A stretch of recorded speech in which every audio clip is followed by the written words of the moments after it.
And so the sun rises again over the Danish fishing village of Strandby.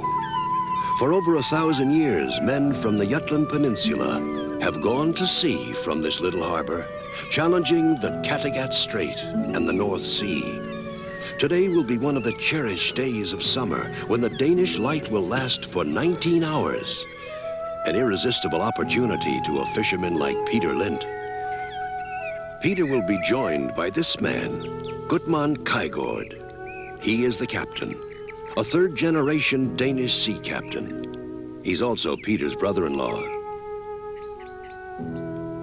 Peter's preparations are made with the understanding that he'll be on deck all day, for he is the mate. The captain will be his working partner at the wheel. On a day like this, when you have the opportunity to fish such long hours, you must be prepared to fish well. Gutmann also senses a day of opportunity. They will search for delicate cold water flounder called plaice, P-L-A-I-C-E. It's a small fish weighing less than a pound, yet this is the time of year when plaice are most plentiful and most desirable. They bring a good price at auction now. The fillets are plump and accessible. And light, mild, white meat fillets are precisely what Stouffer's needs for a new line of fish entrees. Peter and Gutmann know that this long day could possibly be $1,000 a day, divided evenly between the men and their boat. So the Karen Annette, named for Gutmann's sister and Peter's wife, pushes off with great anticipation. Though the business of fishing is hard work and frequently disappointing, still the fisherman enjoys the gamble. Each time he leaves the harbor, he leaves with high spirits and the dream of catching fish in great profusion.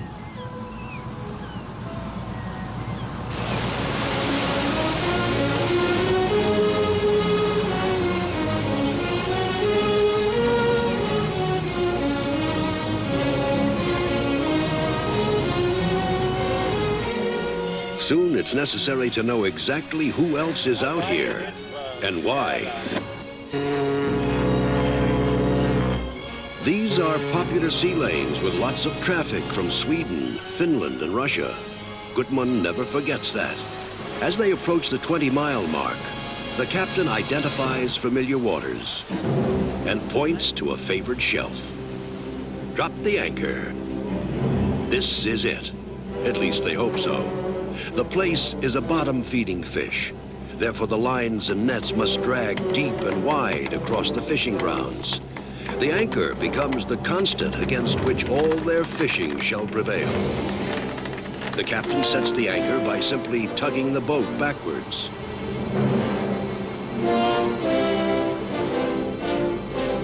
Peter sets up the fishing cycle by shackling his net line to the anchor line, and by clearly marking his starting point with luminescent markers, flags, and buoys. This will be the beginning of a circular fish trap that measures 4 miles in circumference. Thousands of feet of weighted lines relentlessly unwind as the boat curls outward. Peter prepares for the moment when the nets will be engaged. The captain checks his depth finder. And there go the nets. It is essential that they be thrown clear, that they disperse and unravel without tangles or snares, that they be strung out across the sea by tension. The Karen Annette churns on, makes the big turn, and heads back to her original starting point. 2 miles out, drop the net, then 2 miles back. The circle is completed. The nets are down. Now Peter must reverse the procedure. By setting up his winches, he begins the slow tug, tug, tug on the nets. The circle grows smaller as the nets are pulled closer and closer to the boat. The spools are retrieving the lines now. The net buoys are visible on the surface. Gutmann maneuvers the boat into the wind, setting the sail as a stabilizer, for he must now leave the cabin and assist Peter in tending the nets. They pull in tandem until the weight is too much for them. The final hoist is handled by the ship's faithful winch, infinitely stronger and more secure. Their catch is released, and there's the place. 200 pounds of them, wiggling and squirming in the sorting bins. This is what they came for. Quickly, they sort the place. Those that are under 10 inches in length must be returned to the sea. The others are tossed into live holding tanks below. Again, they are able to keep only about half of their catch. So they fish on, each cycle taking about 2 hours. Peter will reset and drop his nets 7 times this day.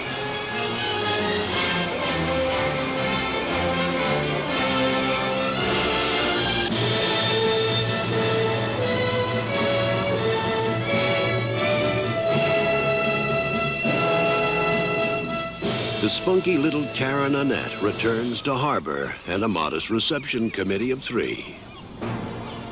Of course, there are always those who are interested in another man's good fortune, for his success can indirectly become theirs. Tie-up is usually handled by those who are curious about the day's catch. He's curious. He's Gutmann's father. Of course, there must be a few moments for the war stories, even though they've heard them all before. But this is the man who may buy the fish. So let's bring them up and take a look. Remember that the fish have been kept alive in holding tanks below, so they'll be fresh at auction in the morning. Each standing metal basket holds 25 kilos or 50 pounds of plaice.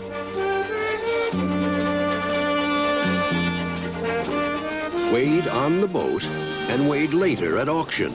It is pounds of fish that matter now. Plaice are not large at all. Compared to most American flounder, they are quite small, 8 to 12 ounces apiece. Such size and weight standards, however, are precisely what Stouffer's wants and needs for a new line of baked stuffed flounder entrees. For 2 plaice fillets will nicely fill the bottom of a baking pan. After the special dressing has been added and the overlapping edges tucked in, a 3rd fillet will then be split and laid across the top.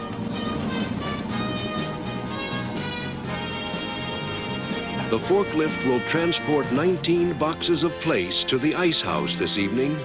Over 900 pounds of flounder. Did Gutmann and Peter catch that $1,000 day? Almost, but not quite. Still, each carries home the traditional bucket of fresh plaice for supper. And the fair weather looks like it'll hold, and with virtually no wind and calm seas again, well, who knows?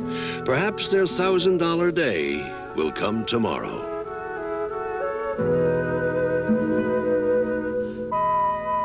And now, thanks to boats like the Karen Annette from Denmark, Holland, and Iceland, may we proudly present Stouffer's new baked stuffed flounder entrees. Perhaps a lightly seasoned crab meat dressing in a blended mustard sauce. Would you prefer the cucumber dressing in a creamy dill sauce? Or maybe French cut green beans and toasted almonds in a rich lobster sauce? Whichever you prefer, be sure to remember the small cold water flounder they call the plaice, and the wonderful people who catch that fish for Stouffer's. As good as can be.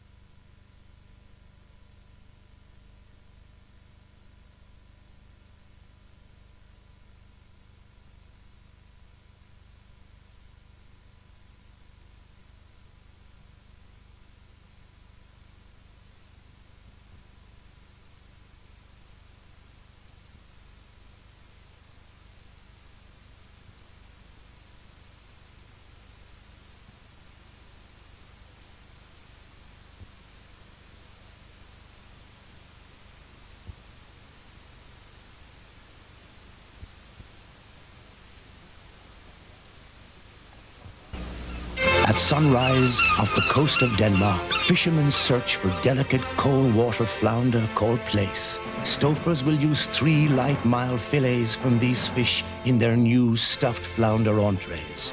crab meat in a blended mustard sauce, cucumbers in a creamy dill sauce, green beans and almonds in a rich lobster sauce, new baked stuffed flounder entrees from Stouffer's, as good as can be.